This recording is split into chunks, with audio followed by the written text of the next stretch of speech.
Attention, vous écoutez un programme audioactif.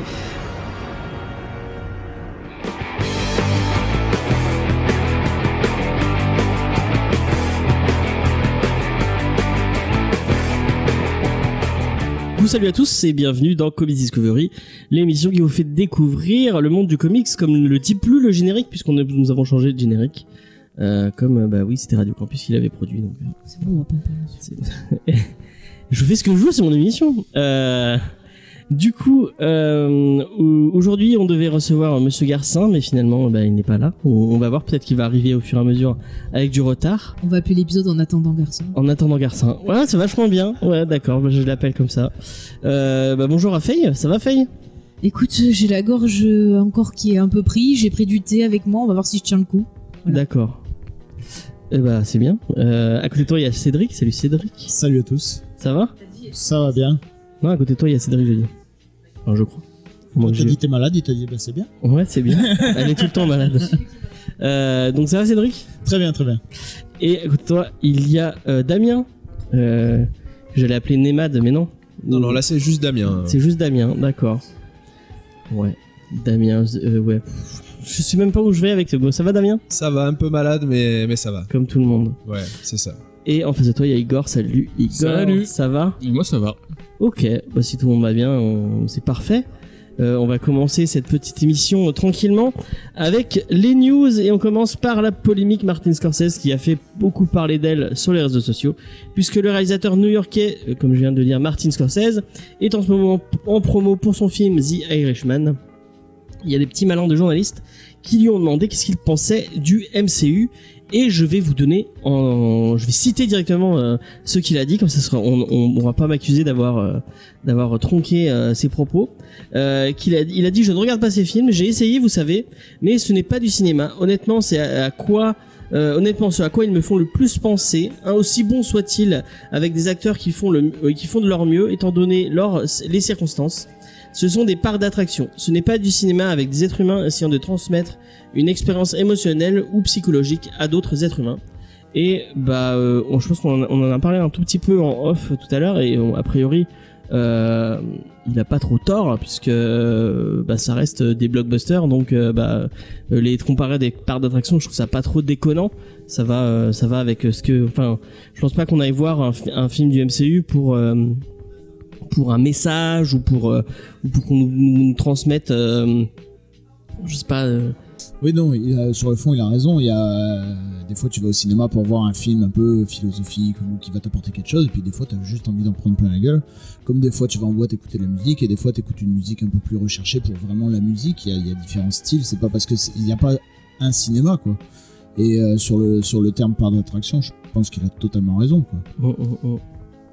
Oui, mais moi ce qui m'a énervé le plus en fait, c'est les réactions des gens sur Twitter qui prennent ça pour argent comptant en disant ah ouais regarde, il y avait un peu les deux familles des gens qui crachent, qui prennent ça comme un prétexte pour encore plus cracher sur le MCU en disant oh, regardez il a bien raison, c'est un des meilleurs réals du monde et il dit ça nanani nanana, et les fans du MCU inconditionnels qui disent mais c'est qui ce mec pour qui se prend pour déjà Martin Scorsese quand même en plus je pense pas qu'il ait dit ça péjorativement, je pense. Ouais.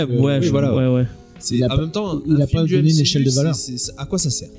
Quel est le but du film du MCU ? Il est là pour faire rêver. Pour te divertir. Un parc d'attraction, ça sert à quoi ? À faire rêver. Ouais, à te faire divertir. Donc, si on prend littéralement ce qu'il dit, il a pas tort. Après, quand il dit que ce sont des gens qui ne transmettent aucune émotion, aucun message, là, je suis pas tout à fait d'accord, parce que il y a quand même si le message, c'est le message le plus bateau du monde et le plus vieux du monde, le c'est message. C'est parce qu'il a dit, il a dit ça ne transmet pas d'expérience émotionnelle ou psychologique. Donc, il parle pas de message. Expérience émotionnelle, je veux dire, combien t'en as qui ont chialé leur maman quand Peter Parker il est voilà. Oui, c'est vrai. À un moment donné, il y a quelque chose qui se transmet, mais c'est du divertissement, ça va pas plus loin que ça. C'est pas comparable à Taxi Driver ou à Casino ou... Ouais, oui, vas-y. Oui, pour rebondir sur ce que tu disais. Je trouve qu'ils devraient pas non plus généraliser parce que au sein de ce Marvel's Universe, il y a quand même des gens qui ont un univers particulier, qui ont qui arrivent quand même à transmettre des choses. Et je pense à James Gunn par exemple. Ah bah voilà, je vais rebondir. Attends, tu fais rebondir exactement. Juste voilà, il utilise l'humour, il utilise plein de choses, et tu vois les Gardiens de la Galaxie, ça te parle quand même de famille, ça va te parler de plein de choses, de relations père-fils. Et je pense aussi à Black Panther, on a assez dit que quand même ça te délivrait quand même quelque chose, ça utilise le divertissement pour raconter quelque chose. Oui, pour parler de panafricanisme. Voilà, et c'est vrai que c'est aussi quelque chose qu'on a reproché par exemple aux films d'horreur, que c'était des trucs débiles qui servent à rien, mais on a vu que des fois sous le prisme des films d'horreur on avait un aperçu de la société aussi, donc il faut pas non plus tout généraliser. On sait que moi j'ai quand même pas mal craché dernièrement sur certains films du MCU, mais je vais pas non plus tout mettre dans le même panier. Après, juste par rapport aux gens sur Twitter, et après je te laisse la parole, le problème aussi maintenant c'est qu'il y a beaucoup de personnes qui ont du mal à prendre du recul par rapport à leur passion, et en fait on voit encore plus sur Twitter, c'est ça, et en fait ils prennent personnellement quand on dit quelque chose. C'est-à-dire si on dit je trouve tel film nul, t'as l'impression qu'on te dit ah bah toi t'es une merde d'aimer ça. Et il y a des gens, ils arrivent pas à se dissocier de la vie des autres. Ça après c'est le gros problème de Twitter. Si tu veux, c'est l'analogie de Twitter, c'est des chiens qui s'aboient les uns sur les autres derrière un grillage. C'est ça. Et puis quand tu ouvres le grillage, bah les chiens ils s'aboient plus dessus parce qu'il y a plus personne. Twitter c'est juste un endroit où tous les gens qui pensent être bien après faut pas généraliser, s'expriment. Et tout le monde s'exprime. Je veux dire que ça aille du plus sombre idiot au plus intelligent des hommes, tout le monde s'exprime sur Twitter. Après sur Facebook c'est le même problème aussi. Le souci c'est juste qu'il y a certaines personnes qui ont du mal en fait à écouter, à entendre l'argument en face, et qui arrivent pas à dissocier. Il faut prendre Twitter comme Cédric le fait, juste pour faire des réactions à L'amour est dans le pré. Non, c'est bon, ou juste pour lire des conneries et se marrer. Quand ma femme regarde ce genre d'émissions qui moi me font chier, je me régale à aller sur Twitter parce qu'il y a des punchlines de folie dessus. Je dis ça parce que j'ai vu ça, je crois que c'est la semaine dernière que t'avais fait ça. En fait, tu mets un hashtag ADP et je me dis mais c'est quoi ADP, de quoi ils parlent? Mais ils sont entêtés en plus. Je me dis mais c'est quoi ce truc, pourquoi tout le monde en parle d'un coup? Et ben L'amour dans le pré. Ah d'accord. Bon, mais je vais vous du coup on parlait de Twitter, la réponse de James Gunn sur Twitter je trouvais plutôt intelligente, qui nous dit Martin Scorsese est l'un de mes 5 réalisateurs préférés. J'ai été scandalisé de voir que certains jugeaient la dernière tentation du Christ sans l'avoir vu. Je suis assez triste que maintenant ils jugent les miens de la même manière. Et je trouve ça plutôt intelligent de la part de James Gunn de dire ça. Il rentre pas trop dans la polémique et en même temps il donne son avis en filigrane. Je veux pas dire, il y a Joss Whedon aussi qui avait réagi et qui avait défendu justement James Gunn, son ami, et qui l'avait cité en disant que pour lui, justement, les films de James Gunn véhiculaient des émotions. D'accord. Igor, t'en penses ça? Tu t'as pas exprimé encore? Non, moi je suis assez d'accord avec ce qu'a dit Faye. Il faut vraiment arriver à comprendre sa vision des choses. Martin Scorsese, c'est un mec qui est dans le game depuis 50 ans. C'est un des fondateurs du nouvel Hollywood. Il a sa vision à lui et tu peux pas lui reprocher en fait sa vision à lui. Moi ça me semble complètement logique avec le personnage. Oui, bah oui. Il y avait Spielberg qui avait sorti un truc dans le genre aussi, genre que le film de super-héros allait mourir. Mais non, Spielberg, tu vois, ça m'étonne un peu plus parce que Spielberg. Mais lui, il avait comparé très justement au western, et je trouve que c'est plutôt intéressant parce que le western, il en a eu tellement un moment que ça s'est entretué. Et je trouve que c'est intéressant. Sauf qu'il avait dit ça il y a 10 ans, je crois qu'il a raté quoi. Il l'a dit un peu trop tôt. Un peu moins de pif. Bon, voilà, c'est Nostradamus, c'était pareil, Paco Rabanne aussi, c'est la même chose. On va passer à une autre news. C'est une news qui va me hyper juste moi apparemment, parce que je suis le seul fan de Game Workshop autour de la table. C'est Marvel qui s'associe à Game Workshop, donc l'éditeur de la maison d'idées, qui s'associe aux géants des batailles des petites figurines peintes à la main, pour développer un univers en comics. Avant ils étaient chez Titan Comics et avant ils étaient chez Boom, et après chez Boom Studio. Et ils avaient la chance d'être passés sous la plume de Dan Abnett, qui est un des co-créateurs. Je crois que c'est un co-créateur ou un des mecs qui a relancé les Gardiens de la Galaxie. Je crois que c'est un des co-créateurs. Peut-être que j'ai dit des conneries. Dites-moi sur Twitter comme d'habitude si je dis de la merde. Je crois qu'il a bossé sur Aquaman aussi. Ah ouais? Ou Peut-être. actuellement ou très récemment. Ok. Et ben moi ça me hype beaucoup parce que j'aime beaucoup l'univers de.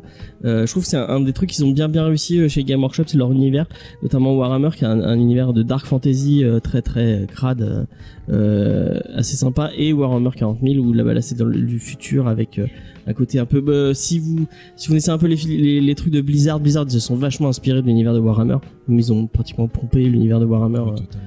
Starcraft, Warcraft, c'est totalement Warhammer et Warhammer 40 000. Mais il n'existait pas déjà du coup des comics Warhammer?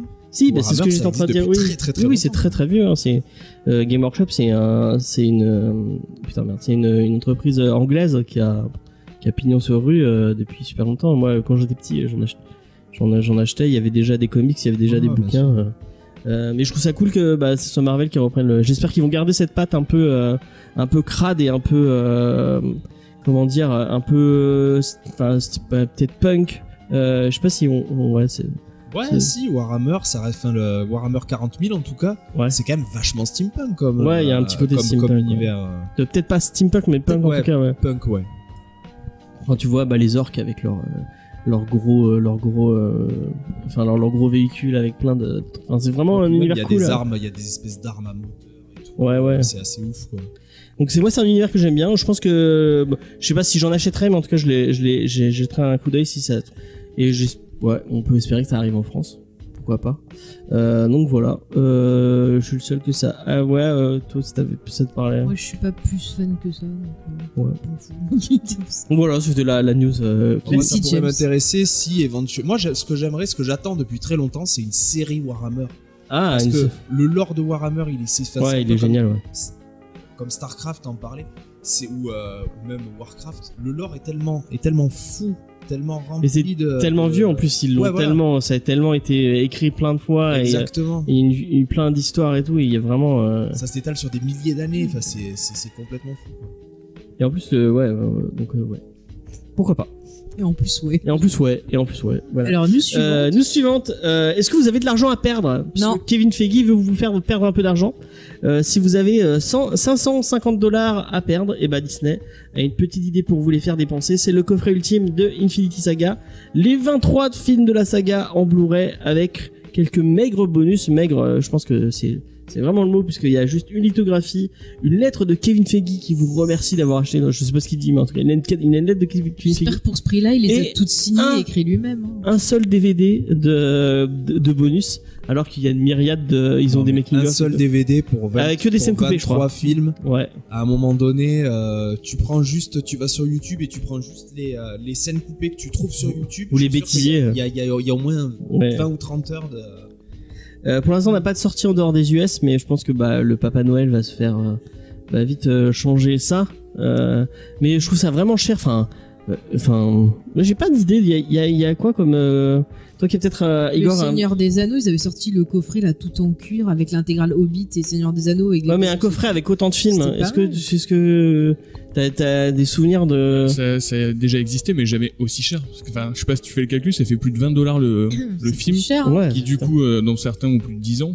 C'est clair. Puis surtout, tu dois les avoir déjà s'il y a pas de plus-value en plus dessus. Ou alors ils t'ont fait un méga coffret. J'ai pas vu la tronche du coffret en fait. Si c'est un Moi non plus, ils l'ont pas. Je crois qu'ils l'ont pas. Mais je suis désolé, James. Par exemple, le Seigneur des Anneaux, quand ils ont refait des ressorties, à chaque fois il y avait des nouveautés en bonus et tout. Ouais, mais il y a que 3 films. Là, il y en a 23. Oui, mais il y avait des nouveautés. Parce qu'après, s'ils te font un énorme coffret en forme de gant de l'infini ou quoi, ça commence à justifier un peu le prix. Mais je sais pas s'ils ont donné un visuel. Ouais. Il y avait un visuel sur la news, mais je suis pas sûr que ce soit le visuel vraiment du non, parce que sinon, si on veut vraiment se faire l'intégrale, souvent Cultura et d'autres, c'est 5 DVD pour 30 balles. Donc, et ils sont tous dedans. Ouais, donc voilà. Et puis en plus, je crois que c'est fin des années 90, ils avaient sorti une intégrale James Bond. Donc t'avais à peu près le même nombre de films. Et je crois que t'avais 20 films à l'époque, je crois. Ouais, voilà, c'est ça. Et elle était vachement moins chère que ça. Et pourtant t'avais un bouquin où il y avait les comment ils appellent ça, les scénarios.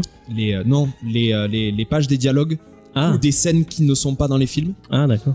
T'avais bon, à l'époque c'était en cassette, il me semble.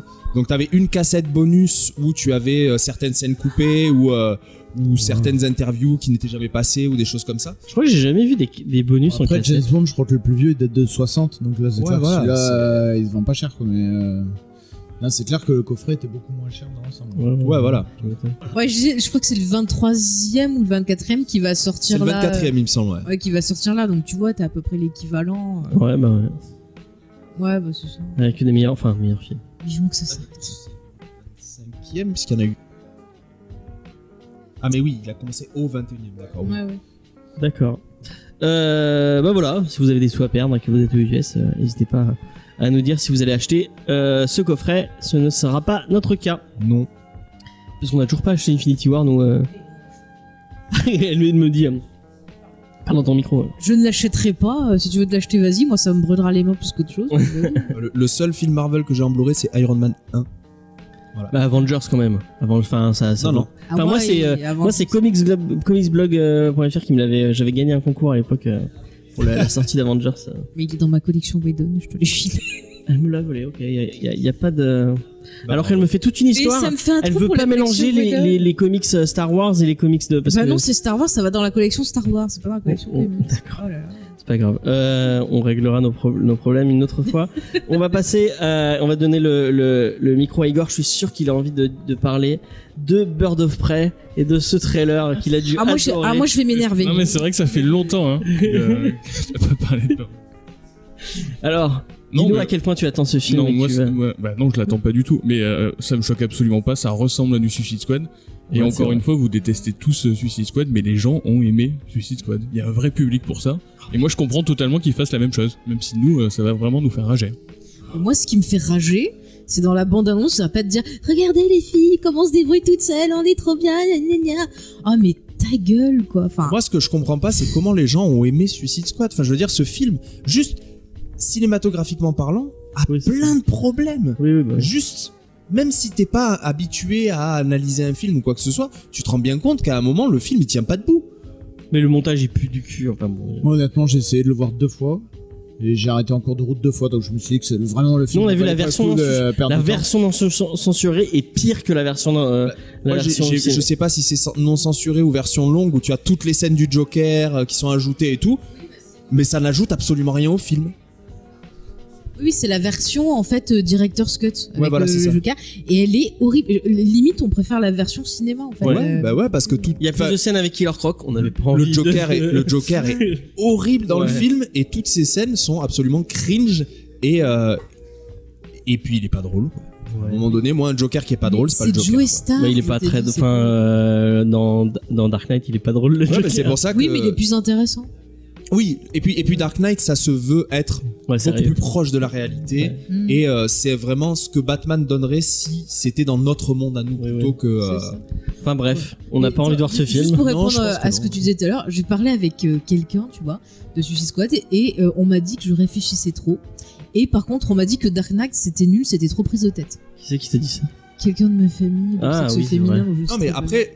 Moi je comprends, tu vois, qu'il y a des gens qui ont pas envie de regarder des films pour se prendre la tête, pour réfléchir et tout. Mais à un moment donné, un mauvais film, c'est un mauvais film. Oui. Et je comprends pas le succès de Suicide Squad. Quand il y a un film où t'arrives et tu te dis mais attends, comment ça se fait? Il a fait ça, c'est pas logique. Quand tu commences même la musique, moi honnêtement, je l'ai pas vu et c'est vrai que Birds of Prey, la bande annonce m'y a fait penser. Puis Cara Delevingne, mais cette fille, elle est nulle. J'ai regardé la série d'Amazon là où elle joue avec Orlando Bloom, la Carnival Roll, mais la fille est incapable de donner aucune expression. Elle est tellement nulle qu'elle m'a plombé la série. Dans Suicide Squad, elle fait la méchante Enchantress. Ah d'accord. Oui, c'est vrai que c'est elle. J'avais totalement oublié. Mais dans la série de Amazon, c'est pire. Limite Enchantress, c'est un exploit à côté de dans la série Amazon. Elle a joué dans Valérian aussi de Besson. Elle est horrible dans Valérian. Non mais Valérian, le film est horrible. Luc Besson. Tous les films de Besson sont horribles. Je suis désolé, mais non, il y a eu des Léon, qu'est-ce qu'il a fait quoi? Le 5e élément à l'époque où il est sorti. C'est nul. À l'époque où il est sorti, c'était super. Ah, moi j'aime pas le 5e. Après, tu relis une BD de Bilal, tu as vu le 5e élément. Oui, voilà. Moi j'aime pas le 5e élément. Moi j'ai bien aimé à l'époque, c'est vrai que je l'ai revu récemment. Ça a mal vieilli. Contrairement à Léon qui a très bien vieilli, le 5e élément ça a très très très mal vieilli. Après, oui, je rejoins Igor sur le fait que c'est compréhensible qu'il fasse ça, parce que ça a engrangé plein de pognon. Il y a des gens qui viennent acheter des comics pour Suicide Squad, qui viennent voir, Moi j'ai vraiment vu un paquet de nouveaux lecteurs venir suite à Suicide Squad. C'est toutes les gamines qui s'habillent. Non mais c'est bien parce qu'après ils vont s'orienter sur autre chose peut-être, on sait jamais. Après c'est un film qui essaye d'avoir l'air cool en fait. Et c'est pas cool mais ça. Tu leur vends quoi du coup? Ils vont leur pas Suicide Squad. Bah non, mais si, ils achètent les nouvelles. Enfin, c'était à l'époque du New 52, je crois. Ils m'achetaient le Suicide Squad et Harley Quinn du New 52, qui du coup. Là, maintenant, il y a le Rebirth Suicide Squad, là, où il y a eu Jim Lee au début. Qui du coup a beaucoup moins bien marché. Il va peut-être être relancé après. C'était pas génial. Hein. Enfin, moi, je les lisais dans les kiosques. Par contre, Bird of Prey, excuse-moi, ça pourrait s'appeler Harley Quinn et ses amis. Alors moi, on en a débattu sur le Discord. Il y a un truc qui me rend fou. Alors, vous avez vu qu'il y avait Erwan McGregor. Ewan McGregor. C'est Erwan, tu connais. Ouais, on va l'appeler Erwan, ça lui va. On l'appelle Obi-Wan Kenobi, c'est tout. Donc, il y a McGregor dans le film. Devinez, que fait McGregor? Qui est le Obi-Wan Kenobi. Non mais oui. Avec ta gueule. Non mais je le savais aussi. Et oui, il joue Black Mask. Non, il joue Black Mask. Oui. Il a jamais de masque. Il s'appelle Black Mask. Mais peut-être que ça va être l'origine de Black Mask. Transformation, oui. Il s'appelle Black Mask. Mais il a un masque. Mais je sais et Bruce Wayne, il a le droit d'avoir son costume de Batman. Pour une seule chose, faire la promotion de la future meilleure série qui serait Obi-Wan. Mais c'est même pas dans le même studio. Mais c'est comme ça, il y aurait Mathieu, il te l'aurait dit, c'est tout. Mais le mec s'appelle Black Mask. Non, pas une fois, il a deux masques. Dans Dark Knight, au début, Harvey Dent a qu'une face. C'est au fur et à mesure du film. Mais oui, mais je pense que ça viendra dans le film. Alors, un des trucs cool de Dark Knight, c'est que Harvey Dent, dans la promo, ils en ont jamais parlé une seule fois. Il y avait des posters quand même. Ah ouais, moi j'ai pas vu de. Ah oui, il y avait un poster. Oui, Harvey Dent. Oui, bah voilà. Oui, c'était en plus dans la promo. T'avais plein de posters avec les personnages. Mais dans les trailers, il était pas. Dans les trailers, on le voyait pas une seule fois. Non, mais quand t'arrivais au cinéma, je me souviens, il y avait des posters. Et tu savais pas qu'il allait être. Tu savais pas qu'il allait être double face dans le. Non, il aurait pu être. Tu savais qu'il y avait Harvey Dent. Ouais. Bah, il y a dans. Il est dans. C'est lequel où il est joué par le mec qui est dans Star Wars. Il fait pas le maire, Billy Williams? Non, il fait Harvey Dent. Il fait Harvey Dent, bah c'est dans les Burton. C'est dans les Burton, ouais. Donc il y a Harvey Dent et pourtant il est pas double face. Sinon, il y a Tommy Lee Jones qui fait Harvey Dent. Ah oui, c'est vrai. Bien pas. Oh mon dieu. Non mais. J'adore. Bon bah ce trailer donne pas du tout envie. Moi ça me donne envie d'aller m'arracher les yeux. J'irai le voir parce qu'il faut en parler dans l'émission. Mais surtout moi je dirais. Tu iras le voir parce qu'il faut en parler dans l'émission. Non. Moi j'y vais pas. Je te le dis direct. Et je conseille à nos auditeurs de lire plutôt en comics Bird of Prey parce que moi j'avais vu des trucs au niveau des New 52 qui étaient pas mal. Je vais rebondir sur ce que tu disais. Ils ont annoncé pas mal de trucs en janvier 2020 Urban pour justement surfer un peu sur Bird of Prey et notamment des titres pas mal dont Gotham City Sirens de Paul Dini qui a faut le lire, celui-là il est très bien, je l'ai lu. Il y a Huntress sur One de Madison et Richards, Harley Quinn de Amanda Connor et Jimmy Palmiotti qui est pas mal à ce qui paraît, on en a dit du bien celui-là. T'as pas l'air non, tu l'as lu Non, moi j'ai lu le tome 1, je sais plus, il était à 2€ pendant une opération et non. Enfin, okay. J'ai pas accroché plus que ça. Et Black Canary de Brendan Fletcher et Annie Hughes, c'était les gens qui avaient fait Bad Girl Rebirth ou non pas Rebirth, c'était quand il y avait le DCU, je sais plus comment, enfin bon bref c'est la Bad Girl un peu la fin du New 52. Ouais voilà. On n'avait pas fait un truc avec un chapitre ou je sais pas quoi si c'est Maxime qu'on avait parlé à un moment. Enfin, je sais pas, ça me dit quelque chose le truc sur. Ouais, on l'a lu en partie, ouais. Donc ouais, bon bah moi c'est cool parce que ces comics là j'ai envie de les lire, donc bon voilà. Après c'est la seule bonne chose de Bird of Prey. Moi ce que je peux souhaiter à Bird of Prey c'est que Warner ait fait une mauvaise campagne et que le film soit pas du tout à l'image de la bande annonce. Ouais. Mais bon après moi ce qui me fait peur c'est que ça va marcher autant que Venom, mais comme tu l'as très bien dit Igor, si c'est fait pour les fans de Suicide Squad, bon bah ils vont y aller à fond. Ouais. Que veux-tu que je te dise? Moi, ça me rend fou, après, je sais pas, pourtant les interviews, je te passe le micro après. Après les interviews de l'actrice principale, elle avait l'air de vouloir un peu partir sur autre chose, donc je sais pas. Ouais. Et ça rejoint le débat qu'on avait eu une fois avec Mathieu où on a expliqué que au début c'était pour les fans et maintenant c'est devenu grand public et les fans de comics à la limite on s'en fout si ça plaît au grand public c'est. Oui bah oui. Je sais c'est triste. Cédric tu vas garder le micro. On va parler de ton ami Bloodshot. Si c'est pour ça. Et en fait, on a eu des premières images du design, c'est pas vraiment du film. D'un jouet qui est inspiré du film. Donc du coup, on a une image du design de ce que va être Bloodshot dans le film. Et qu'est-ce que tu en penses? Non, là, j'avoue que ça fait moins rêver d'un coup. Vin Diesel, j'y croyais. Là, bon, après, il faut voir parce que. Mais il me semblait qu'à New York Comic Con, il devait balancer un trailer. Ouais, mais non. Vu. Ouais. Ah oui, c'est passé. Il était annoncé pour janvier 2020. J'ai du mal à y croire maintenant parce que bon, c'est dans 3-4 mois, donc à mon avis il va y avoir du retard. Mais je sais pas, enfin ouais, on va pas se baser sur une figurine non plus, mais ça a un peu fait baisser la hype, c'est sûr. Un peu. Ouais. Et qu'est-ce qu'il y a des gens, Igor, Valiant, ça te parle un peu du coup Oui, moi j'aime beaucoup Valiant. Après Bloodshot, c'est clairement pas mon préféré de Valiant. Moi je suis hypé parce que j'aime bien Vin Diesel. Mais je pense que la figurine, il faut pas non plus en faire des caisses. Enfin, c'est simple. C'est une image. Voilà. Et en plus, Vin Diesel, il est maigre sur la figurine, donc c'est pas possible qu'il ressemble à ça de toute façon. À moins qu'il y ait eu un truc avec des effets spéciaux. Ouais, le pantalon de toutes les couleurs, ça m'a un peu... Non, mais souvent, les figurines, elles ressemblent à rien. J'ai un exemple, rappelez-vous, une figurine de Poe Dameron où on aurait dit Gainsbourg. C'était... à l'époque, on s'était bien marré, quoi. Même dernièrement, t'en as vu, on dirait que les persos, ils louchent, donc... Ouais, moi c'est le délire de, parce qu'en fait il a, pour les gens qui auraient jamais vu Bloodshot, une espèce de rond rouge autour du torse. Ouais. Et là le rond rouge est en train de dégouliner un peu. Et ouais, je sais pas, c'est peut-être pas fini. C'est peut-être pas fini. Hein. Ça, on le voit sur une jaquette d'une des. Oui, non, mais c'est une cover. Des reboots ou je sais plus. Oui, c'est une des covers, mais ça y est pas dans le... ouais. Mais moi surtout, c'est on n'entend absolument pas parler du film en fait. Si, il en a parlé 2-3 fois quand même. Ouais, mais il en fait un peu de promo quand même. Je veux dire, déjà c'est un film avec Vin Diesel, donc normalement ça devrait être énorme. Je veux dire, n'importe quel film qui sort avec Vin Diesel, t'en entends parler un an à l'avance. Là, pour un film qui sort dans 3 mois. Ouais. Ah oui, s'il sort dans 3 mois, ça pue un peu. Rien dessus. Mais c'est Sony, ils font pas. Ouais, ça m'étonne pas que ce soit dégueulasse parce que je me souviens de Amazing Spider-Man. Amazing Spider-Man, tous les méchants ils étaient ignobles, ils ressemblaient à rien quoi. Enfin, le lézard c'était moche, le rhino il était ignoble. Si c'est les mêmes personnes qui ont bossé sur le... Bon après c'est des vieux films donc non mais ces personnes-là elles n'existent plus déjà. Mais ouais mais les gens qui ont fait Venom, c'est peut-être les mêmes... On reste sur Sony Pictures. On va continuer d'y croire. Hein, on n'a pas une image pour l'instant. Ouais, je suis pas en train de dire que c'est de la merde. On n'a pas eu le jouet est même pas. Je dirais que c'est la merde quand j'aurais vu le trailer. La photo du jouet a même pas été vendue en disant regardez le visuel, c'est ils ont trouvé un jouet quelque part, ils en prennent photo. Ouais, ça se trouve c'est même pas quelque chose d'officiel.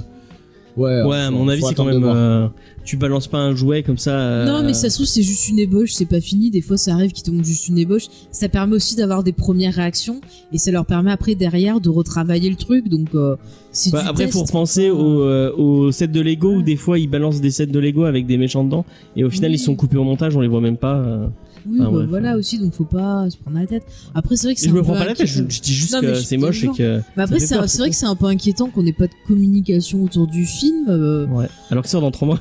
Surtout qu'en plus, c'est voilà, Valiant, il y a pas tout le monde qui de. Ouais, bah il y a personne qui. C'est ça le truc. Personne ne connaît Valiant. Comment ils peuvent faire en sorte que le film fonctionne si le grand public n'est pas au courant et si les gens qui aiment ça ne sont pas au courant. C'est ça, moi je suis étonné qu'ils essayent pas justement de faire un truc pour présenter Valiant déjà aux gens qui connaîtraient pas et puis mettre en avant Vin Diesel pour une fois qui peut servir à quelque chose. Et puis surtout c'est censé être un Harbinger-verse d'après ce que j'ai compris. Ouais, un Valiant-verse. Non parce que Harbinger il est parti chez Paramount. Ah c'est fini. Ah ouais, d'accord, c'est la merde quoi. Ok. C'est dommage, enfin moi j'aime bien Bloodshot, c'est un côté un peu tu vois film d'action à l'ancienne, enfin moi ça me plaît bien. Je sais pas s'il y aura le côté un peu foufou de... mais il faut un truc un peu, faut retourner un peu aux bonnes valeurs. Ouais, à mon avis le Bloodshot de Bloodshot Reborn avec le personnage cartoonesque qui lui parle. Non mais oui, à mon avis quand tu dis un peu foufou, il est complètement torturé quand même. Ouais. Oui, à mon avis, le personnage cartoony, oui, ça peut être une idée sympa, mais c'est arrivé très tard dans les comics. Hein. C'est arrivé juste là avec Jeff Lemire. Ouais. Tu crois qu'ils vont pas se budger sur le truc de les meilleurs déjà qu'ils posent les bases du personnage, ça sera déjà beau. Ça sera déjà bien. Ouais. Du coup, on va partir sur la review et c'est Damien qui gère la review. Cette semaine, on vous parle. Attention. Ah, c'est ma première et en plus je m'occupe de tout. Ouais. Il y a personne qui s'est dévoué pour les auteurs. Bah, moi j'avoue j'étais un peu prise par pas mal de projets et c'est vrai qu'on en a parlé plein de fois des auteurs. J'étais un peu mais sachez que si vous avez pas écouté le Geek en série que nous venons de sortir aujourd'hui sur la série. On l'a sorti lundi, ouais. Sur la série, vous pouvez l'écouter. On a parlé de la série en long et en large pendant 1h30 à peu près. Oui, et on a dit que Karl Urban, il était trop bien. Ouais. Voilà. Ah, meilleur c'est acteur. Normal. Mais Karl Urban, il a urbanisé tout le monde. Exactement. Oui. Et voilà. Vas-y, si tu veux parler de On va commencer par les auteurs du coup. Ouais, vas-y. Ouais. Donc Garth Ennis, on le présente même plus. Hein, Nous, on a fait 3000 émissions dessus voilà, déjà. Preacher, Punisher, Judge Dredd, Battlefield, Cross, Johnny Red. Enfin bon, il a fait 50 millions de trucs. Excellent. C'est un Irlandais qui aime bien la violence et le sexe. Exactement. Mais et la bière. Toujours. Voilà, ouais, avec quelque chose derrière. Avec jamais gratuit. On n'est pas chez Marc Millar. Voilà. C'est gratuit, il fallait le mais ça, celle-là, tu la sors à chaque fois. Hein, et tu sais qu'il y a nos auditeurs qui réclament des points Brian Bolland. Et on fera une V2 un jour. Un jour, je suis sûr qu'il doit faire des jeux à boire. S'ils payent, ils auront le droit à une V2 de Killing Joke.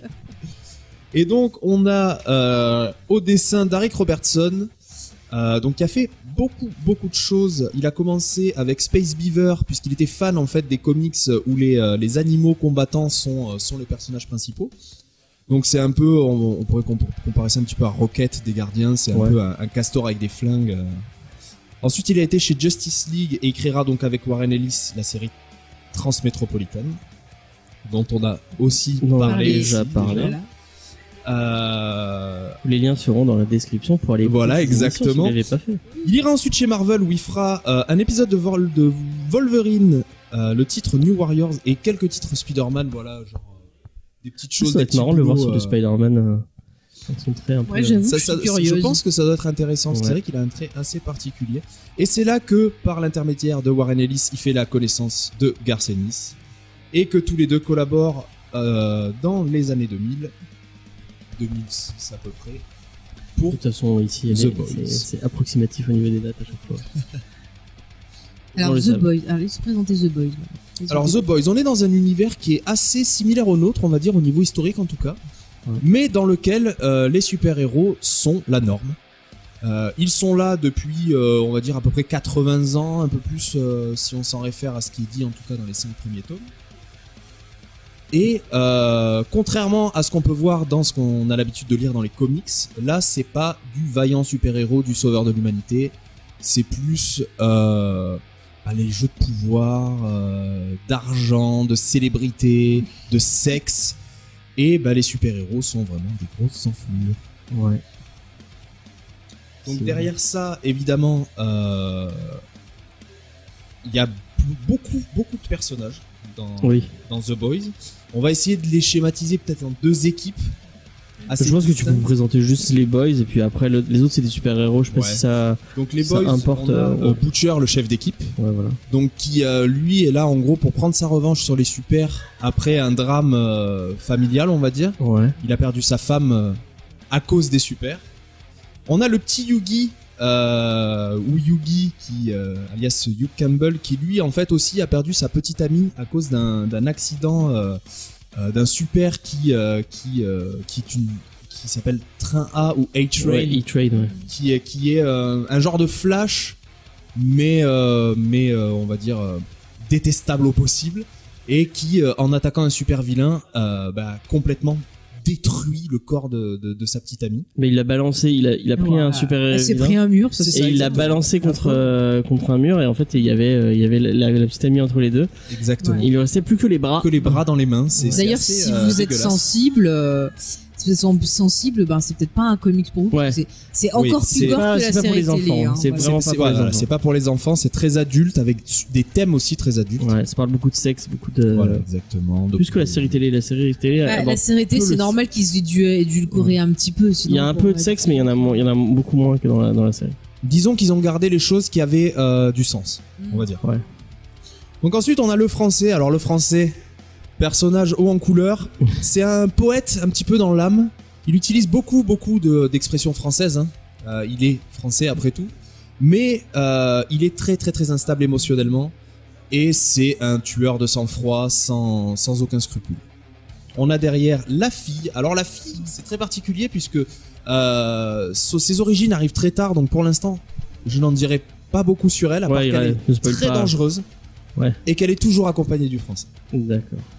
Et ensuite, on a la crème. Alors la crème, c'est un peu particulier parce que c'est un peu le mec qui est en retrait dans le groupe. C'est l'organisateur du groupe. Voilà, c'est le mec qui gère un peu tout le monde, mais qui en même temps, ça l'emmerde un peu d'être là. Il est, lui, il essaye de s'échapper un petit peu de son passé de avec les super et tout ça, il essaye d'avancer en étant éducateur pour des jeunes à problème, tout ça. Et c'est vrai que je trouve qu'il a pas le même rôle dans la série. Dans la série, il est beaucoup plus. C'est plus un mec d'action, alors que là, il l'est pas du tout. En fait, dans la série, c'est plus le mec qui est partenaire du français en fait, plus ou moins. Mais voilà. Et donc, du coup, on a le groupe de super-héros, les 7. Donc eux, ce sont les plus grands super-héros du monde. C'est la Justice League en fait. Oui, voilà, c'est la Justice League. Donc on a le Protecteur qui est un genre de Superman. On a la Reine Maeva qui est une sorte de Wonder Woman. On a ensuite A-Train, donc Train A, qui est Flash. On a Black Noir qui est particulier, qui est un genre de ninja un petit peu. C'est Snake Eyes en fait. Voilà, c'est ça. De G.I. Joe. En plus, ils nous mettent G.I. Joe. C'est exactement ça. Oui, c'est ça, il parle pas. Il y a l'extraterrestre, alors j'ai pas du tout réussi à trouver son nom, qui ressemble un petit peu à Martian Manhunter, mais qui n'a aucun rôle. Il me semble que c'est Jack de Jupiter. Voilà, c'est ça, exactement. Qui lui n'a pas un rôle vraiment prédominant dans l'histoire. Ça arrive peut-être Voilà. Il y a Profondeur qui est un genre d'Aquaman un peu particulier, et on a donc Stella, la dernière arrivée du groupe, qui elle, à mon avis, va prendre la réalité en pleine face très très très fort. Elle le prend très vite. Et puis derrière, on a aussi quelques autres petits groupes de super-héros qui sont un petit peu plus, on va dire lambda, les G-Men, les American, il y a les Tang, les nouveaux américains, non les merde. Les jeunes américains. Ouais, les jeunes américains, c'est ça. Il y a les jeunes Tang aussi. Voilà. Mais en fait, tu regardes chaque héros, ça correspond un peu à une équipe, genre les G-Men, c'est les X-Men. C'est exactement les jeunes Tang, c'est les Titans, un peu plus fou. Après, je sais pas, il y a deux trucs, je connais pas de groupe, parce que les jeunes américains, ça a l'air d'être très patriote et chrétien. Ouais, et j'ai pas idée je connais pas de trucs. À l'époque, il y avait la Team Alpha, mais c'était des héros canadiens, donc c'est un peu différent. Alpha Flight, non, mais ça ressemble pas du tout à... Non, ils étaient quand même assez, la Team Alpha, c'était quelque chose. Non, c'est Alpha Flight, c'est pas Team Alpha. Sinon, c'est peut-être pour rendre hommage aux de musique chrétienne. Alpha Flight, hein, si c'est l'équipe canadienne, c'est Alpha Flight. Ah ouais? Ouais. Ah, c'est bizarre. Enfin, moi, je les connais juste sous le nom de Team Alpha. Après, c'est peut-être, bon, après, c'est du vieux, hein, c'est du très, si c'est Marvel, c'est Alpha Flight. Mais eux, ils étaient très gentils quand même. C'était, non, je crois que ça dépend des personnages. On n'a pas dû lire les mêmes itérations. C'est ça, pas suivant les histoires, des fois, tu vois. Ouais, c'est souvent les scénaristes. Ouais, c'est pas ça change. On n'est pas sûr. Et donc, du coup, on aborde quand même vachement de thèmes. Bon, évidemment, on l'a dit, hein, l'argent, le sexe, le pouvoir, tout ça. Mais aussi beaucoup. C'est un petit peu le coup de jusqu'où les personnages sont prêts à aller. Par vengeance, par avidité, par envie de pouvoir, et en fait, on se rend compte que tous les persos ne sont pas forcément étrangers les uns aux autres, en tout cas au niveau caractère. Et on aura même la surprise de voir certains personnages se rencontrer alors qu'ils ne le devraient pas. Et peut-être même ne pas tomber amoureux. J'ai revu la série, il saurait déjà. Oui, évidemment, évidemment. Après, c'est vrai qu'on retrouve, comme on l'a dit dans l'émission, la série, elle reprend quand même pas mal les thématiques. Elle reprend le message. Et c'est vrai que c'est quand même, ça te pose plein de questions. Enfin, moi, j'ai beaucoup pensé justement à tout ce qui est Hollywood, avec ce côté, on te file un beau miroir, tu vois, genre on est tous beaux et tous gentils, puis par derrière, on l'a vu récemment avec les affaires autour du MeToo, c'est ça, ouais. En sucette, on voit à quel point certaines personnes, dès qu'ils ont du pouvoir, ils en abusent. Et c'est vrai que ça pose vraiment pas mal de questions. Et c'est vrai qu'il y a beaucoup de scènes qui sont quand même vachement choquantes. Je veux dire que t'as des viols, t'as des choses très gore, enfin t'as plein de choses. Et c'est vrai que des fois tu rigoles, mais en même temps des fois c'est vachement sombre. Et moi il y a des fois j'étais un peu mal, mais ça m'a, tu vois, je me suis pas dit il exagère, c'est de la merde de faire ça, il peut s'en passer. Je me suis senti mal, mais je me suis dit ouais, quand même c'est hard ces milieux-là et tout. Ça te fait réfléchir, quoi. C'est ça que je voulais dire. Ouais, à la différence de certains autres Ennis, j'ai trouvé il y a beaucoup plus d'humour potache. Et c'est vrai que des fois ça dédramatise, c'est pas mal dans une situation donnée qui te stresse, enfin qui est censé amener un stress, de dédramatiser, de désamorcer de suite avec parce qu'il y a des vannes vraiment bas de plafond, quoi. Mais ça m'a toujours fait marrer là-dedans. Dans Preacher, il y a aussi ce genre de truc, mais c'est c'est moins potage, c'est moins fun quoi. C'est plus un peu pipi caca des fois. Après c'est ça dépend aussi beaucoup des persos. C'est vrai que par exemple Butcher, il est très différent dans la série. Ouais. Dans la série, il est très froid, bon, il est manipulateur aussi là-dedans, mais dans la série, il est vraiment très très froid. Dans le comics, il est beaucoup plus manipulateur, j'ai l'impression. Dans le comics, il est plus manipulateur, mais il est plus agréable. Il est plus charmeur, si tu veux. Moi, j'étais plus charmé dans la série. Moi, j'ai l'impression que dans la série, il est plus dans l'émotion. Où il réagit par rapport à sa femme. Dans la série, il est très en colère. On sent que c'est qu'il est en souffrance. Il est en colère. On sent que, alors que dans le comics, on sent que c'est la colère et la haine, elle est partout dans tout ce qu'il fait, mais c'est quand même en fond de ce qu'il fait, et il a quand même il y a tout un image, enfin, ça parle beaucoup de ça, je trouve, autour du faux semblant et de ce que sont les gens en réalité, en fait. Il y a beaucoup de trucs autour du fait de la face que tu montres aux gens et de ce que tu as au fond de toi. Et c'est ce que tu disais, oui, il est très dans le sourire et dans le moins quand il essaye le recrutement de Yugi, parce que pour les gens qui n'ont pas lu, en fait, il recrute un Yugi qui va un mec lambda qui va se faire recruter par Butcher pour rentrer dans les Boys, et le recrutement de Yugi dans la série, il est beaucoup plus trash. Et ça va beaucoup plus vite, alors que dans le comics, il fait ça en douceur et il essaie de... Ouais, on a l'impression qu'il a une vraie empathie pour lui dans le comics. On a l'impression qu'il le comprend vraiment, tu vois, il lui dit... Et c'est une impression, j'ai l'impression qu'en fait, il donne cette impression-là, ouais, alors qu'en fait, il s'en bat les couilles. Il y a un moment très bon, je vais pas spoiler, mais il y a un moment où tu vois que, en fait, non, c'est vraiment un connard, il a aucune... Après, dans l'écriture, je veux dire, une série et un comics, c'est pas la même façon de parler et d'écrire. Une série, tu sais pas forcément combien de saisons t'auras pour tout mettre, donc peut-être qu'ils avaient besoin que ce soit plus punchy pour rentrer dedans, et que vu que là, après, ils ont une autre saison, peut-être qu'ils vont pouvoir développer ce côté manipulateur un peu plus dans la saison 2, je sais pas. Et par contre, je suis du coup très déçu qu'il y ait un personnage qui n'apparaisse pas dans la série, c'est la légende. Je trouve ce personnage excellent. Ouais, il est marrant, ouais. C'est le vieux qui écrivait tous les comics. Ah, en fait, oui, il était bien. Ouais, c'est Stan Lee, clairement. C'est ou Kirby, ouais. Je sais pas si. On parlait de Butcher, mais en fait, moi, la grosse différence que je vois, c'est que dans le comics, t'as l'impression qu'il s'éclate. Ouais. En fait, Butcher. T'as vraiment l'impression qu'il fait ça par plaisir. Il a juste envie de taper du super-héros. Il envoie des vannes tout le temps, alors qu'il est vraiment beaucoup plus froid dans la série. Mais moi, j'ai eu la même impression sur le personnage du français. Je l'ai trouvé beaucoup plus fun et intéressant dans le comics que dans la série. Dans la série, j'ai vraiment eu du mal avec le perso. Après, les personnages, ils ont été obligés de les retravailler. Parce que notamment le français, je sais pas jusqu'où vous avez lu, si vous avez lu les origines du français. Ouais. Non, c'est n'importe quoi. C'est vraiment, tu sens vraiment dans ce comics que Garth Ennis a fait ce qu'il voulait, qu'il s'est éclaté, il est parti dans toutes les directions. T'as des scènes qui sont complètement grotesques et ils sont fous, juste tu sens qu'il a envie il a envie de se faire plaisir et de raconter des trucs complètement tarés. Et je pense que ça peut dérouter certains, parce que c'est pas exactement la même ambiance que Preacher. Donc je disais, le français dans le comics, il paraît beaucoup plus complètement taré et psychopathe. Enfin, pas psychopathe, mais il a aucune logique, il est complètement fou, quoi. Dans la série, il est pas très développé. Il est pas développé autant que ça dans la série. C'est ça qui est... C'est ça viendra peut-être, mais... Il est vraiment un perso secondaire, alors qu'il... Oui, voilà, ouais. Et dans le comics, il fait plus partie de l'équipe, quoi. Enfin, l'équipe, il y en a pas trop un en dessous des autres, à part la fille peut-être parce qu'on l'entend pas, mais... Ils sont chacun aussi importants quasi, quoi. En fait, dans la série, un peu comme Butcher, il est plus dans le sentiment, en fait. Ouais. Ils ont des rôles plus définis dans la série, alors que dans le... Ouais, et puis dans la série, quand tu apprends un petit peu son passé et tout, c'est quelque chose qui est hyper touchant, tu vois. Ouais. Alors que je pense que dans le comics, c'est pas du tout le cas. Et parce que j'ai pas encore lu jusque-là, mais je pense que c'est juste quelque chose de totalement cinglé.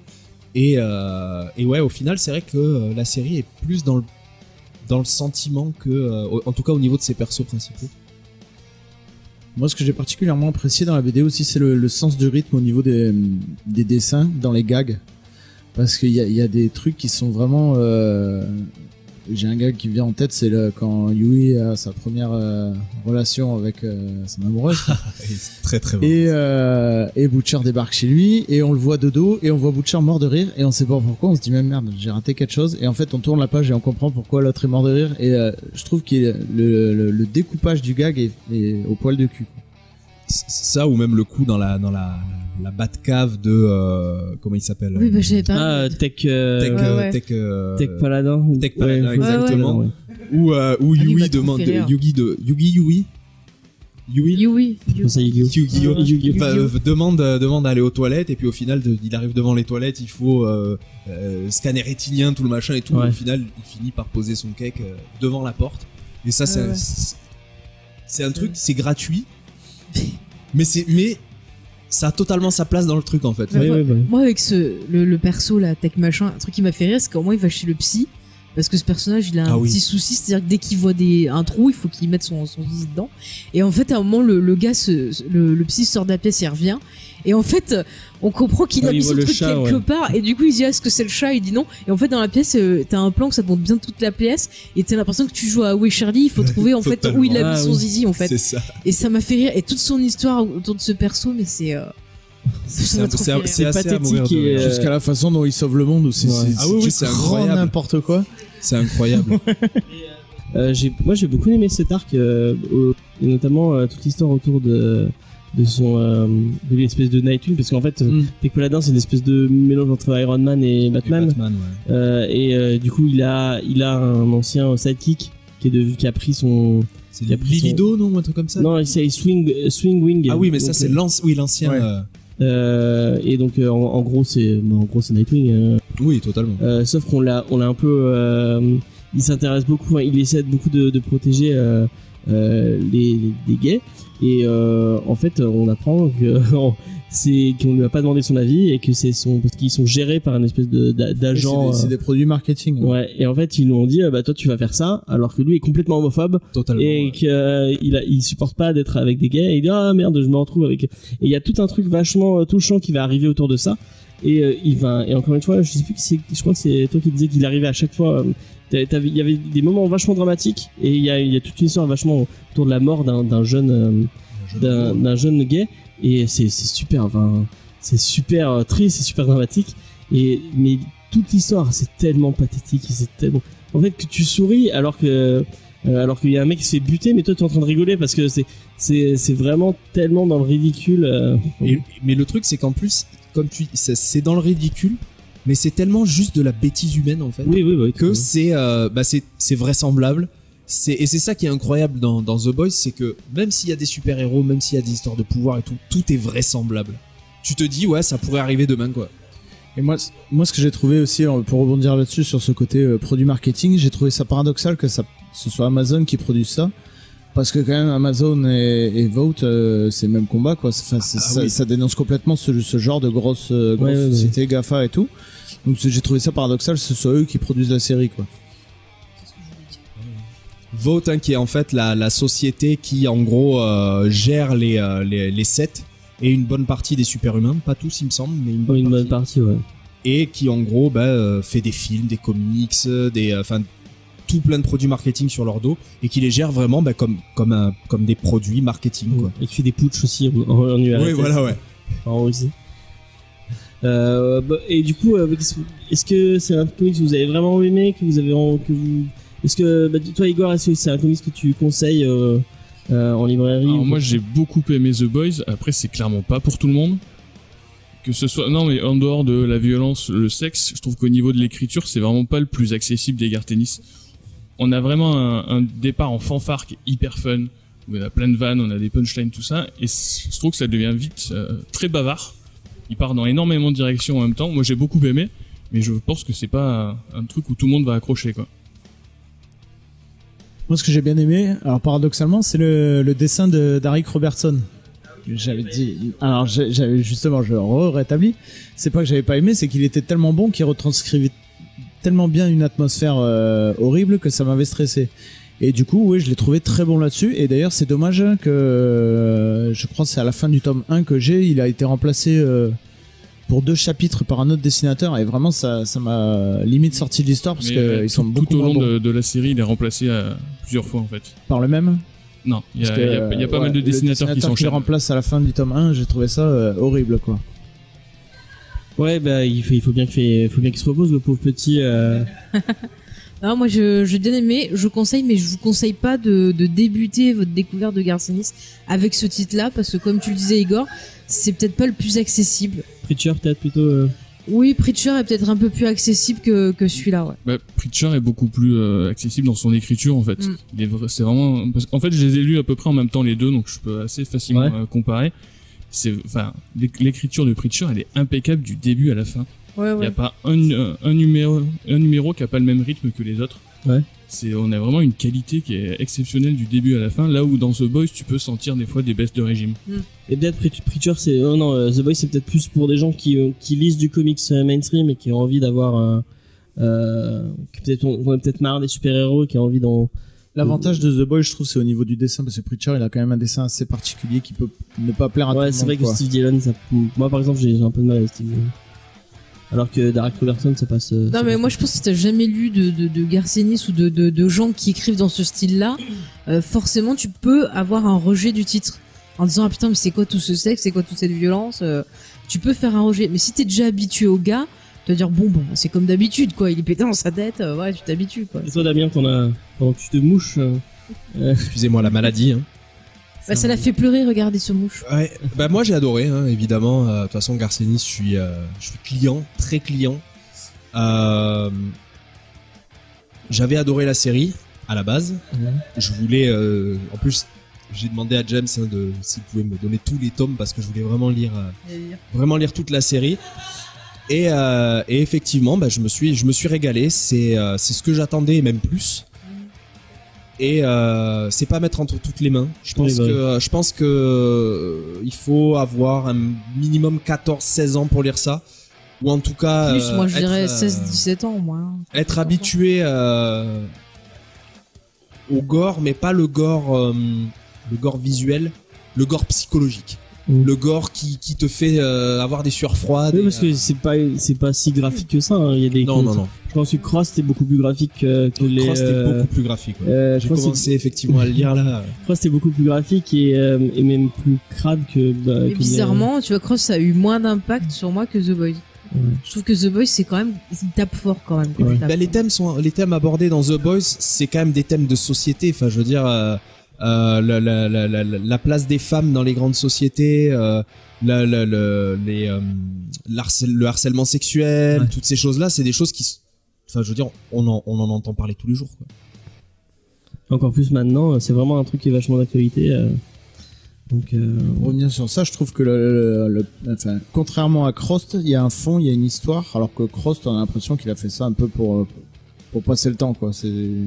Ah ouais, c'est ça qui ça m'a pas fait m'intéresser au personnage, ça m'a pas donné envie de savoir où ils allaient. En fait, il faut le finir, il faut vraiment le lire d'un trait. Ouais, voilà. Enfin, et que là, The Boys, ouais, t'as qu'une envie, c'est de savoir ce qui va se passer, quoi. Bah après, Cross va beaucoup plus vite. Enfin, je sais que la série de Garcenis, c'est vraiment juste le premier cycle. Je crois qu'après, c'est même plus lui qui écrit. Ouais, je crois que il y a des scènes, moi, que j'ai trouvé vraiment marquantes dans Cross, mais qui sont un peu expédiées, en fait. Tu dis, le mec aurait pu faire un chapitre entier là-dessus et te traumatiser. Au final, il te le balance en une page et ça marche beaucoup moins bien. Là où dans The Boys, oui, ça marche beaucoup mieux. Donc on est unanime autour de la table, c'est un comics qu'on conseille fortement. Ouais. Je vois Damien qui se mouche et qui dit oui. Il dit oui en se mouchant. Donc, ouais. Toi aussi, amusez-vous pour les avoir, hein, parce que c'est chaud. Mais c'est réédité là. Mais non. Alors, ouais, Panini a fait du bon boulot, franchement. C'était formidable parce qu'ils étaient en rupture du 1 et du 6, donc ils ont imprimé le 1 et le 6, maintenant ils sont en rupture des autres. Mais justement, je crois que tous les autres sont imprimés cette semaine. Le 10, je crois, ouais, j'ai vu ça sur la page. Donc, effectivement, Igor, tu sais ce qu'il te reste à faire. Ils ont pas été bons. Igor, tu me les mets de côté. Ils sont en commande déjà. Mais ouais, Panini encore, ouais, ils ont rien vu venir. Bon, ça, à la limite, qu'ils le voient pas venir, le succès, je comprends, mais alors, le coup de l'impression. La série, elle est débarquée, enfin. Ils savaient que ça allait arriver et que ça allait cartonner. Enfin, ouais, non mais et après ouais, le coup des réimpressions, ils m'ont tué, quoi. Après, il doit toujours y avoir moyen de trouver en scan légal, bien sûr. Oui. Sur internet. Enfin, je pense que ça doit être assez facilement trouvable. Et puis si on lit en VO aussi. En pirate, je sais, mais en légal, je sais pas. Par contre, c'est vrai que du coup, tu parles de la VO. Je serais très intéressé de lire en VO. Ouais. Pour voir un petit peu les différentes expressions qu'ont tous les personnages. Alors après, il y a un peu des mots d'argot et tout. Enfin, c'est un. Faut, ouais. Puis même Butch est anglais. Yui ils sont écossais tous les deux, je crois. Écossais. Le français est français. Il a des expressions un peu particulières, mais c'est vrai que j'aimerais bien voir les subtilités. J'en ai lu quelques-uns, mais c'est vrai que des fois, t'as des expressions, j'avais un peu de mal. Je pense que c'était pas acclimaté à l'argot écossais. Voilà, non, mais c'est sympa en tout cas. Ouais, et pour rester sur ça, je trouve que, petit bémol, je trouve qu'il n'y a pas assez de punchline pour du Gar Tennis. Pour avoir fait Preacher et The Boys à peu près en même temps, dans Preacher c'est quasiment chaque page on en a une. J'ai suivi ton idée pour le quiz et nous allons faire un concours de punchline. Trop bien. Juste après. Super. Vas-y, on y va, moi j'en ai marre, je vais faire les punchlines. D'accord, on passe vous avez fini ou il y a quelque chose à rajouter sur le titre? Et voilà, c'est très bien, on va passer au quiz. Du coup, tu noteras les scores. Alors, comme d'habitude, comme je vous l'ai dit, non, vous n'étiez pas là.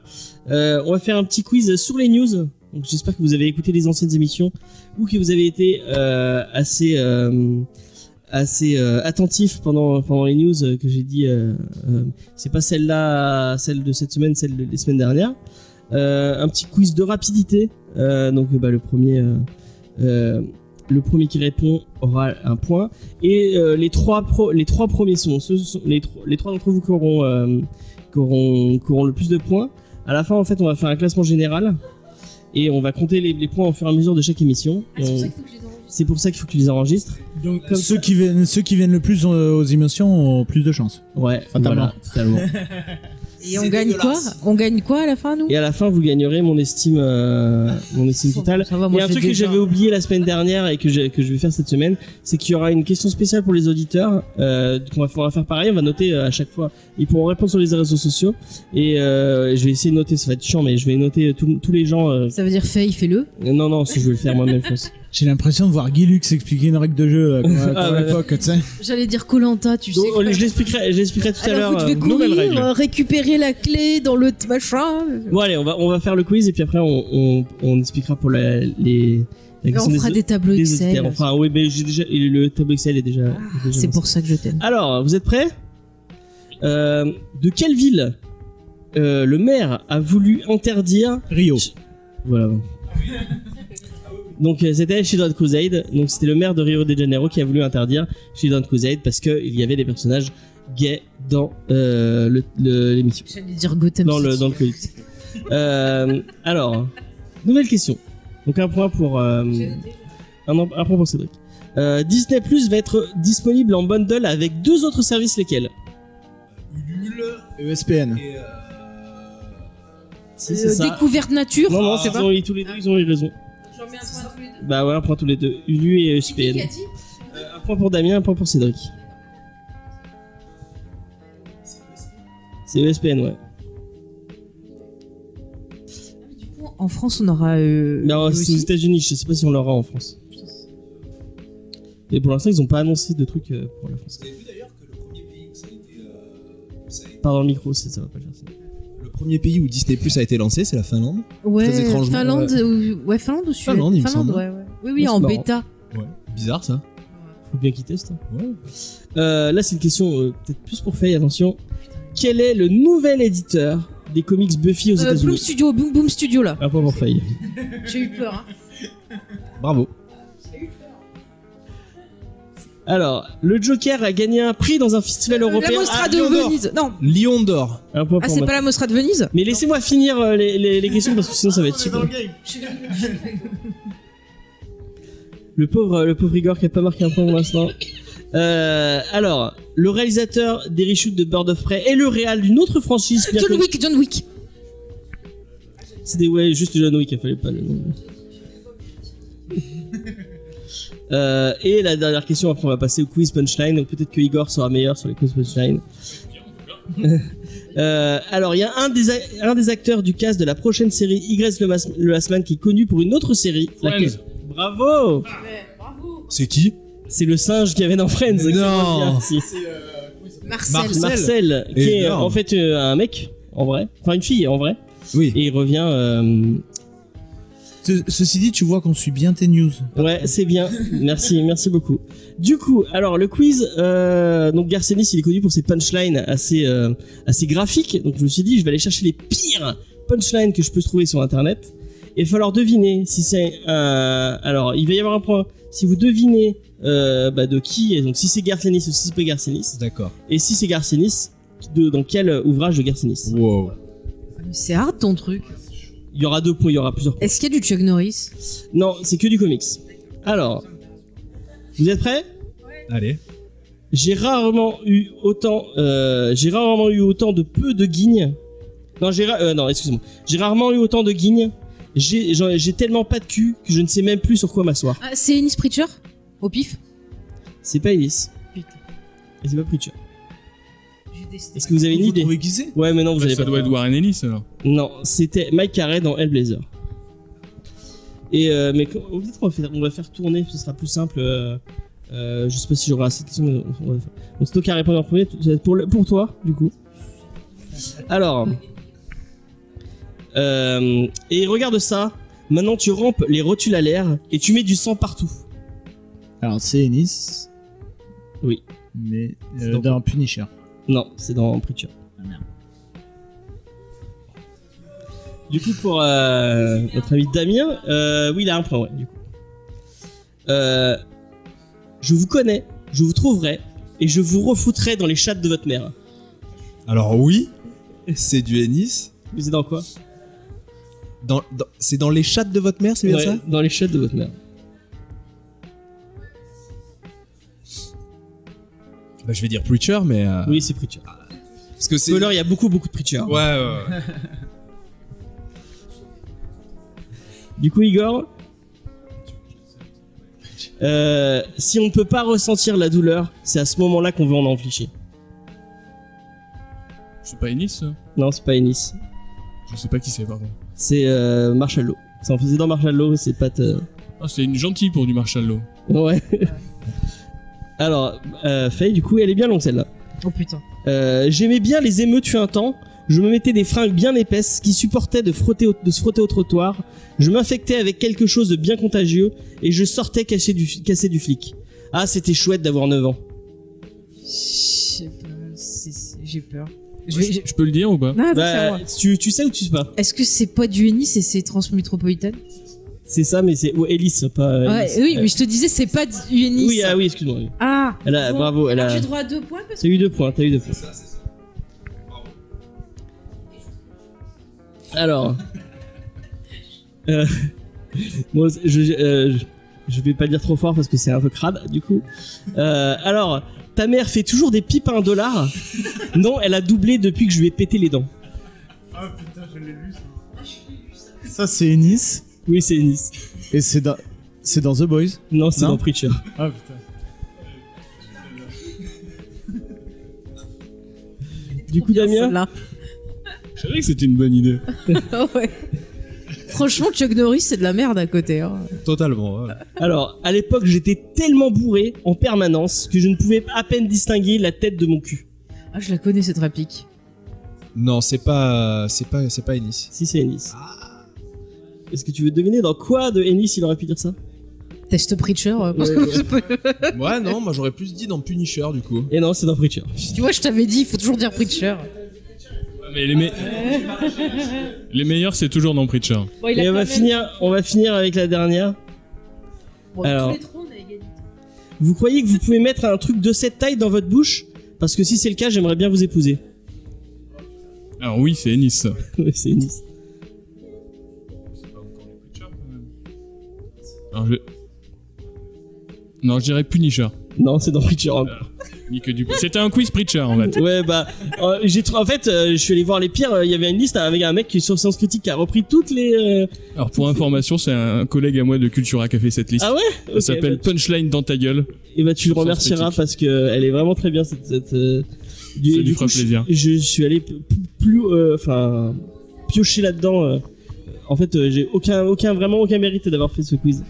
Mais c'était très drôle. C'était très drôle. Ouais. On va passer à la question des auditeurs. Alors, vous répondez à cette question sur les réseaux sociaux, sur tous les réseaux sociaux que vous voulez, Twitter, Facebook. Donc vous allez chercher la clé à l'autre bout de la plage, vous revenez pour avoir la note. Et par contre, je veux pas juste des réponses avec juste la réponse, parce que si c'est juste un nanana, enfin, dites-moi, je réponds à la question des auditeurs, nanani, parce que sinon je les compterai pas. Et ça va me casser, parce que sinon ça me casse le cou.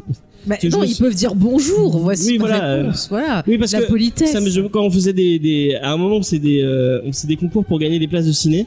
Et il y avait des mecs qui nous envoyaient des mails, mais ils envoyaient même pas. T'avais pas bonjour, merci, quoi que ce soit. C'était juste la réponse. Et c'est tout. Et puis, le nom de... C'est un jeu où il faut être poli. Donc, soyez un peu poli.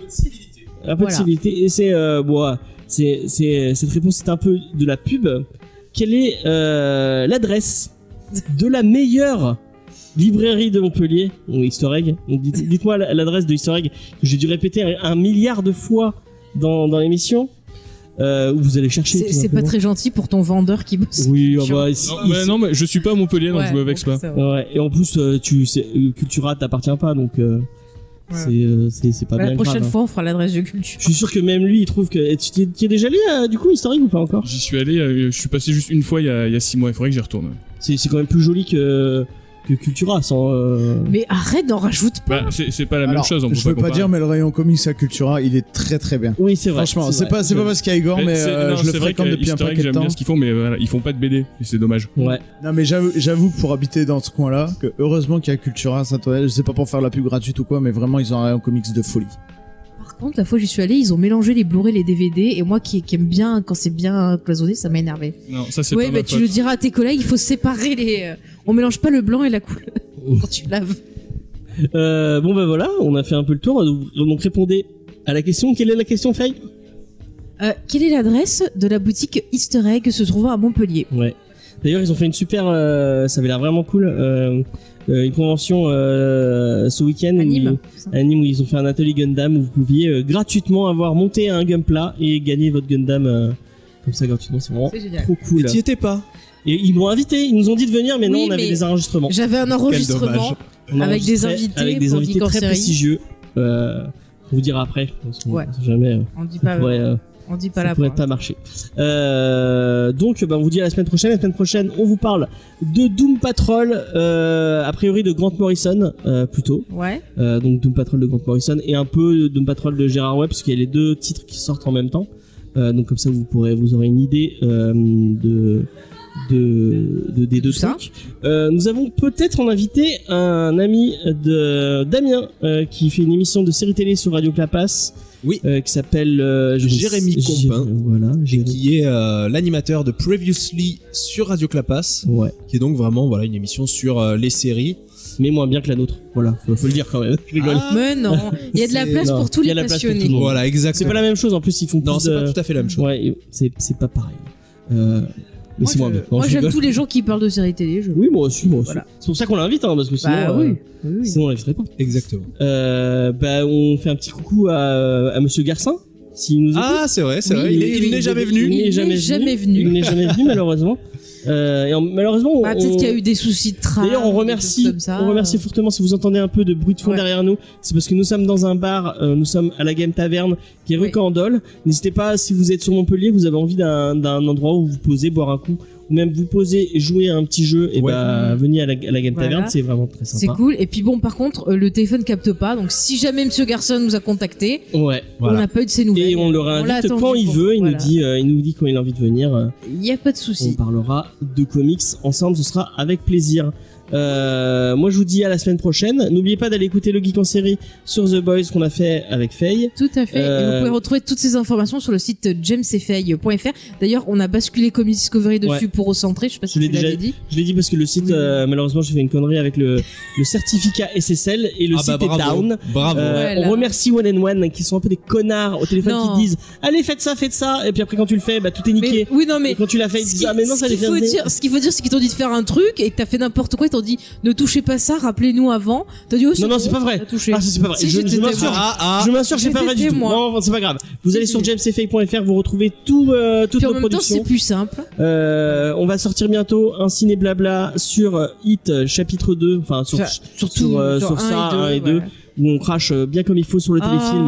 Parce qu'il faut le dire. Mais James, on échange nos avis qui disent que ce téléfilm est génial alors qu'il est nul à chier. Je me permets de t'arrêter. Tu dis juste je n'aime pas, tu craches pas dessus. Oui, non, mais ce téléfilm est pas génial, mais c'est un des premiers trucs d'horreur qu'on a regardé quand on était gosse sur la 6. À l'époque, ça nous a choqué, c'est le côté nostalgique, mais c'est vrai que moi j'ai kiffé. Bon, à l'époque, ouais, j'étais gamin. Oui, non, mais les deux films de Muschietti sont 10 fois meilleurs. J'ai pas vu personnellement. Moi, je suis désolé, mais ça reste un téléfilm d'M6 aussi, hein. C'est pas non plus. Oui, le nouveau clown me fait moins peur que l'ancien, et c'est tout. Oui, mais et c'est tout. Je suis désolé. Regarde Castle Rock. Tim Curry. Quand tu auras vu Castle Rock, tu sauras que Bill Skarsgård est capable, sans maquillage, est capable de faire. Je l'ai vu plus peur, dans un film d'auteur, il me semble. Et je l'ai trouvé excellent. C'est un très bon acteur. Très bon acteur. Je sais pas pourquoi il fout de la CGI sur sa gueule comme ça gratuitement. Mais j'ai vu des images où tu vois juste le maquillage sans CGI. Le gars de lui-même, il est beaucoup plus effrayant que dans le film où il rajoute des trucs. Strabisme. Non, c'est vrai, il le fait vraiment ça. Non, mais quand je dis faux strabisme, c'est qu'en fait, il a un strabisme il arrive à bouger qui est très peu prononcé dans la vraie vie, mais qu'il arrive lui à accentuer quand il tourne. En fait, en gros, il a un œil qui part d'un côté et l'autre qui part de l'autre. C'est ça. C'est génial. Et du coup, c'est vraiment lui qui fait ça, ouais. C'est vraiment lui qui fait ça. Et du coup, quand il le fait, il est hyper effrayant. C'est pareil, Bill Hader, je pique ton anecdote.